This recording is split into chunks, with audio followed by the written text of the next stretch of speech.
make me sing on key. Hey, to us it's a joke, but to someone whose mind is well prepared and who comes from the right background, he gets that and his inspiration, and it launches something which we call a lucky break.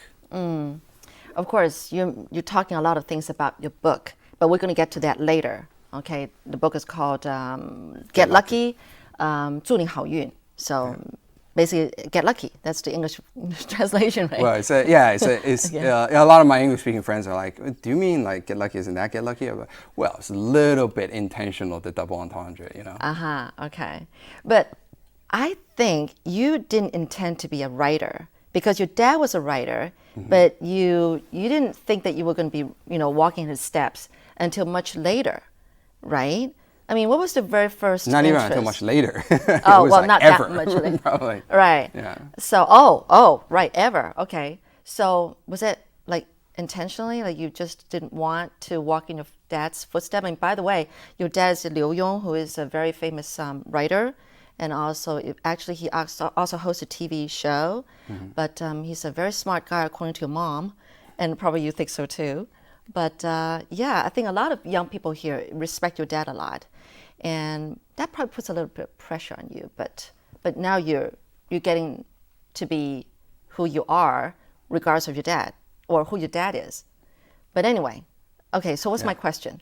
What was the first thing that you started off as your interest? I mean, you studied at Harvard, and that was in what field? It was psychology.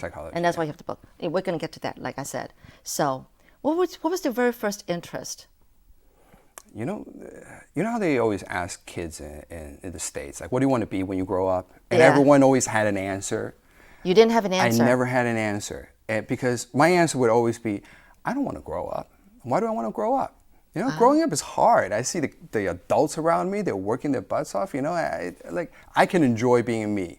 And so all I really wanted to be was a kid. And I think it was also partly is I felt that I didn't exactly know what I wanted to do. I wasn't someone who had life like calling me from a very early age. I had life happen to me. And a lot of big changes happened in my life. When I was born, our family was not well off. Right. We lived on the side of train tracks. I was born in Taipei, and it's by a place called Huashan, the Huashan Cultural Park now. Yeah, actually. now. Yeah, so the train tracks are now Civic Boulevard, 市民大道, right? And I lived right next to it. So every day I would watch the trains pass. So I was like a very early train spotter. And then, but I was a happy kid, according to my parents. And then at that time, my dad wrote a book, it was also almost kind of by accident because he's actually a painter by trade and by training. Yeah. Yeah, he's a classical Chinese painter, watercolors.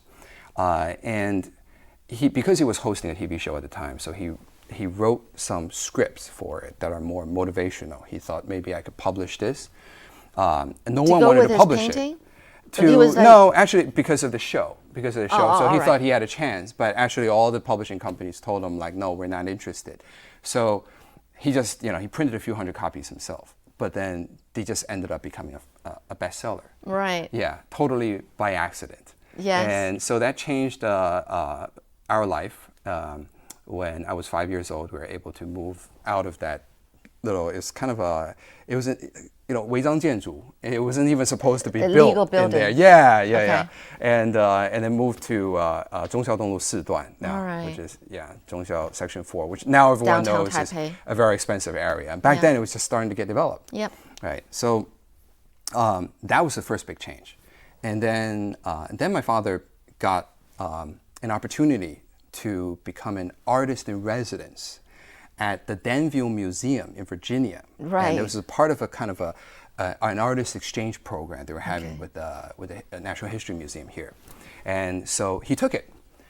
He quit his job, a very nice job at the television station. And he just, picked up and he just left. And so between the ages of 5 and 8, I didn't see my dad. He just left, the whole family. Apparently this was a very common thing to do back then, for a lot of men. You see this actually happening in mainland China right now. That is true. Wherever the opportunity is, you have kids, you leave them behind. You go and you find opportunity, you make something of yourself, and then you take the family over when you're ready.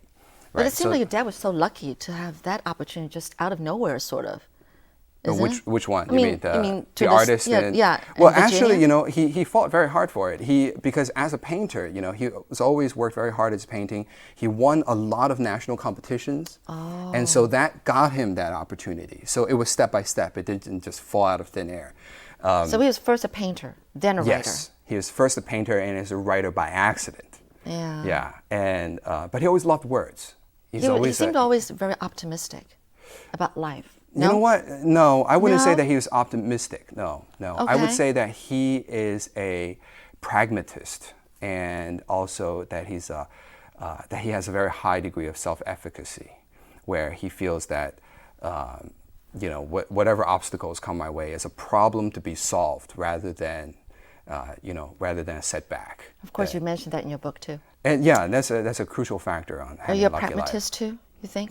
I try to be. I don't think as much as he is, because he's a self-made man. So I think a lot of self-made men have, I think just by virtue of them being self-made, have a high degree of self-efficacy. So, but all I know is when I was 8 years old, I was plucked out of my comfortable environment in Dongqu and then put right into the States. Yeah. And basically, I wasn't prepared for it at all. Not even the language. Not even the language. Yeah, my ABCs, I probably knew up to D, and I couldn't even recite the alphabet. Seriously, like my English was terrible. And so I went there, and then within 2 weeks of getting there, they put me into a private Catholic school, just because it's close to our house, and also because they think it's be less likely for me to get beat up after school for being such Yes. an FOB, like fresh off the boat, right? So I went there. There was no ESL program, so I literally was not just in sink or those swim. days. Yeah, and so the first day of school, I sunk terribly. The teachers didn't know how to speak Chinese. They were looking at me and handing me a piece of paper and a pencil, and it just said copy onto the blackboard. And I didn't even know how to read what's on the blackboard. I mean, there was like hieroglyphics to me. So I Yeah. just sketched the blackboard.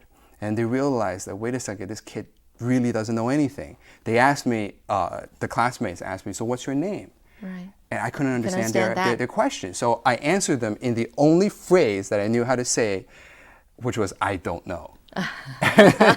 So guess what my name was, all the way I until don't graduation. Yeah, that was it. So it was, it was very tough in the first day. And then the teachers realized that, wait a second, we can't deal with this kid. So they had me put back into second grade. So I was left back after 1 day of school. Oh, just one day. Just 1 day of school. Yeah, they think that it would be a little bit easier for me. And so that's how my adventures in life, really sort of got started. These two big changes when I was 5 and then when I was 8, moving to the States. Wow. And it was totally fish out of water. All Yeah. right. So you asked me what I wanted to be. After having that happen to me, I just wanted to be a kid. I just want to fit in. I just want to be happy. I just want to have friends that would stick around, and for me not having to suddenly move somewhere else, which ended up doing also in New York. We moved twice. Yeah. All right. Well, we're going to hear more about Xuan's life story. Maybe his childlike character made him who he is today, a man of all trades. No, a jack of all trades, and also a man of all hats. I mean, wearing lots of hats. Okay? So we're going to talk about that later on. So let's take a break here.